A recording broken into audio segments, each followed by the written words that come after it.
อกราบสบายดีพ่อแม่พี่น้องชาว YouTube ทุกท่านขอต้อนรับเข้าสู่ช่อง YouTube ข้างๆสนามF1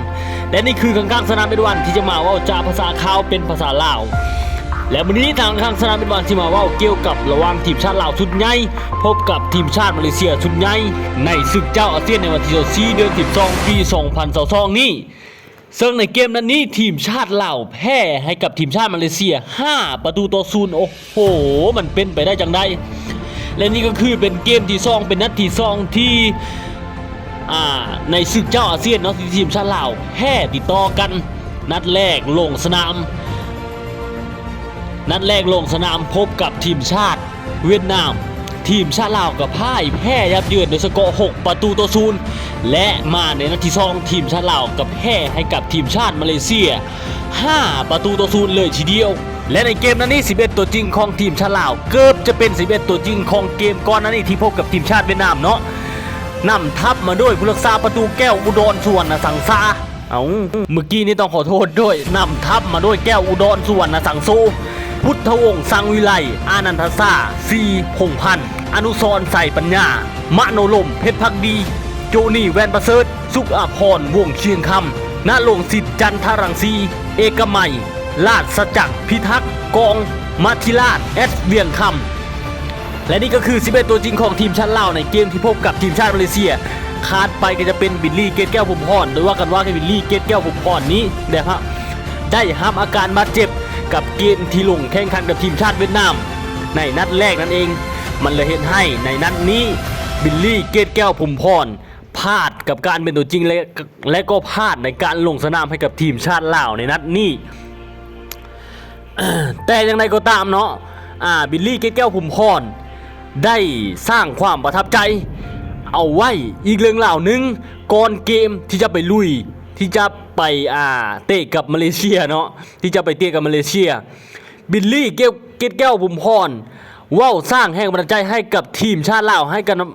บนักเตะทีมชาติลาวไว้แบบนี้ว่าถ้าหากพบกับทีมชาติมาเลเซียแล้วนั้นเฮาจงเฮ็ดตัวสบายๆแบบบ่มีหยังเกิดขึ้นบ่ต้องคิดว่านี่คือทีมมาเลเซียบ่ต้องคิดว่า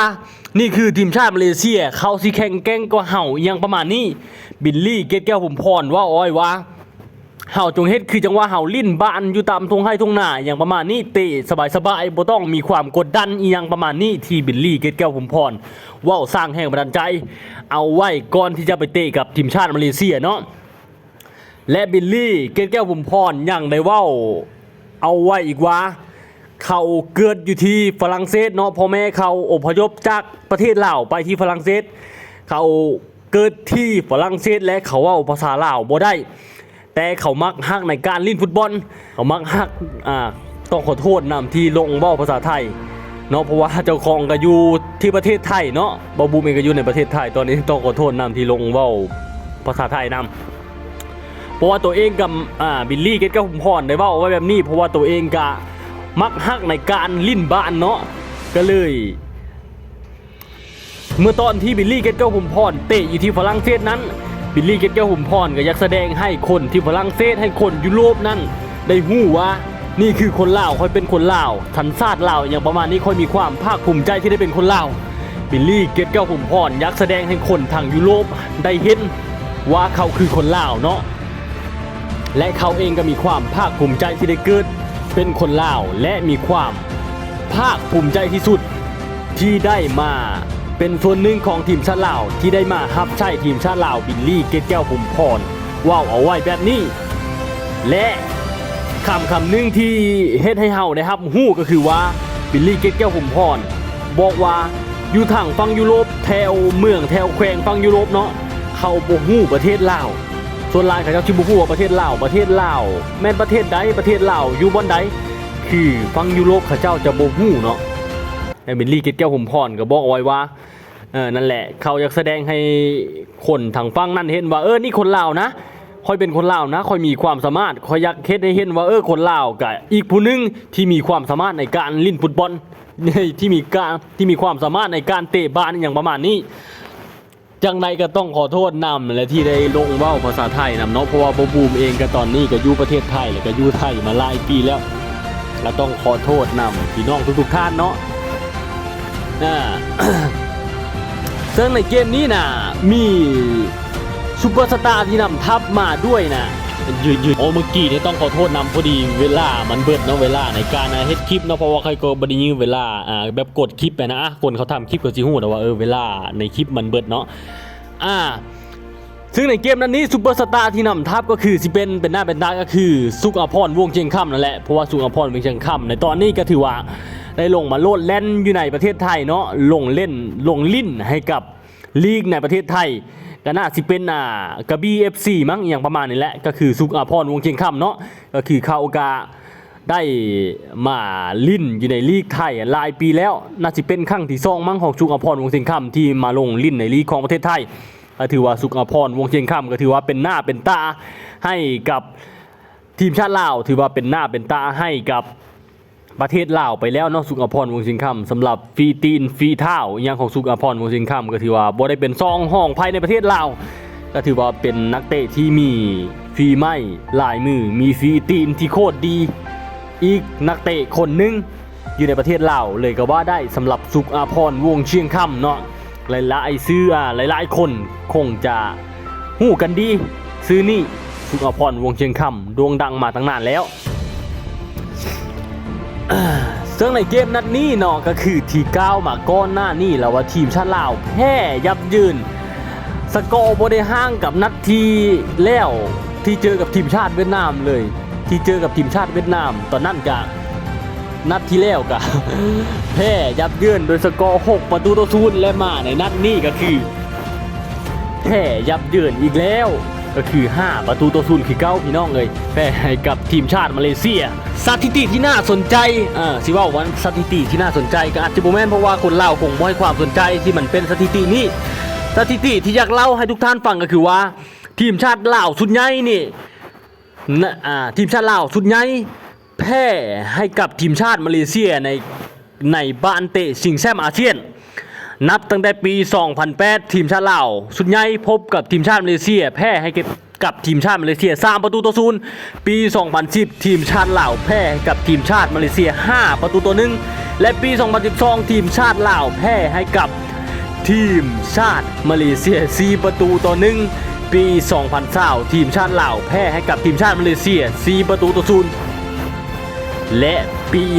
2022 ทีมชาติลาวแพ้ยับเยินของยับให้กับทีมชาติมาเลเซียอีกครั้งหนึ่งโดยสกอร์ทะลุถล่มทลายโดยสกอร์5-0เลยทีเดียวและนี่ก็คือสถิติที่ทีมชาติลาวสุดใหญ่แพ้ให้กับทีมชาติมาเลเซียในศึกเจ้าอาเซียนเนาะก็คือว่า3ลูกขึ้นไปนับตั้งแต่ปี 2008 ที่ผ่านมา3ลูกขึ้นไปถือว่าเป็นสถิติเป็นสกอร์ที่โอ้โหมันสุดจัดนะจังใดก็ตามเนาะทางข้างสนามเอ็ดวันยังมาบูมกาคงสักมือนึงก็คงมีความคาดการณ์ว่าหวังให้ทีมชาติลาวสักมือนึงถ้าได้พบเจอกับทีมชาติมาเลเซียก็จังใดก็อยากให้ทีมชาติลาวเอาชนะทีมชาติมาเลเซียมาให้ได้เนาะเพราะว่าสถิติตอนนี้นะทีมชาติมาเลเซียสร้างเอาไว้หลายแล้วก็คือว่าแพ้ให้กับทีมชาติมาเลเซียหลายแล้วก็อยากเห็นจากมือนึงว่าทีมชาติลาวสิเอาชนะโคตรล่มมาเลเซียเอาชนะและเก็บชัยกลับมาบ้านไปเอาชนะทีมชาติมาเลเซียสักมือนึงเนาะมีความคาดหวังถ้ามันเป็นไปได้นะนั่นแหละก็คือนี่ก็คือว่าวจะภาษาข้าวเป็นภาษาลาวว่าวลังเกมเนาะค่อยเองบูมข้างๆสนามเอ็ดวันและนี่คือข้างๆสนามเอ็ดวันที่จะมาอัปเดตข่าวสารการกีฬาให้ทุกท่านฟังในนาทีแห่งนี้เป็นอย่างไรก็อย่าลืมกดไลค์กดซับสไครต์ให้กับข้างๆสนามเอ็ดวันและทุกๆนัดและทุกๆเกมทุกๆนัดเฮาสิมาว่าวจะภาษาเก่าภาษาข้าวเป็นภาษาลาวในนาทีแห่งนี้พบกันกับเบาบูมอีกครั้งในนาทีแห่งนี้ก็คือข้างๆสนามเอ็ดวันอย่าลืมฝากพี่น้องทุกท่านกดติดตามไว้เลยและสำหรับมื้อนี้นะทางข้างสนามเอ็ดวันที่คอบ่เว้าอย่างไรมีแต่ข้างหน้าถ้าทีมชาติลาวลุยก็เฮาก็ต้องเสียนั่นแหละจังไดก็เป็นทีมชาติบ้านเกิดของตัวเองจังไดก็เป็นทีมชาติลาวถึงสิแพ้ยับเยินสกอร์มาสำใดถล่มทลายสำใดถึงสิเจ็บสิซ้ำสำใดจังไดก็เสียทีมชาติลาวคือเก่าในบ้านเตะชิงแชมป์อาเซียน หวังว่าทีมชาติลาวสิพัฒนาและฟื้นฟูเฮ็ดให้ทีมแข็งแกร่งขึ้นมาได้ดีกว่านี้อย่างบิลลี่แก้วผุมพรก็ถือว่ามาตั้งแต่ฝรั่งเศสตั้งแต่ลีกยุโรปมาซ้อยให้ทีมชาติลาวก็คาดหวังว่าบิลลี่แก้วผุมพรสิเอาความรู้นั่นมาพัฒนาประเทศชาติบ้านเกิดเนาะและก็ผู้มีประสบการณ์อันหลากหลายอย่างสุขพรวงเชียงคำก็หวังว่าจากมือนึงแล้วก็มีหลายๆท่านว่าสิเป็นไมเคิลไว้ผู้จัดการทีมของทีมชาติลาวและก็มาดามโบประธานสโมสรสหพันธ์บันเตะแห่งชาติลาวก็ขอหวังจากมือนึงว่าสุมเจ้าที่สร้างพัฒนาวงการบ้านลาวทีมชาติลาวให้แข็งแกร่งขึ้นมาและคว้าแชมป์อาเซียนมาครอบครองจนได้การมีความคาดหวังเนาะและนี่ก็คือข้างๆสนามเอ็ดวันสีคอบ่เว้าอย่างไรทางข้างสนามเอ็ดวันกะพออันนั้นแหละแต่หวังจากมือนึงให้ทีมชาติลาวแข็งแกร่งขึ้นมาให้มันกว่านี้เนาะหวังจากมือนึงสิได้เห็นทีมชาติลาวสู่ถ้วยแชมป์อาเซียนนั่นแหละสำหรับวันนี้ทางข้างสนามเอ็ดวันก็สิคอบ่เว้าอย่างไรทุกนัดทุกๆเกมเฮาสิมาเว้ากันในนาทีแห่งนี้เนาะสำหรับมื้อนี้ทางข้างสนามเอ็ดวันก็ต้องขอกล่าวคำว่าลาลงก่อนเด้อ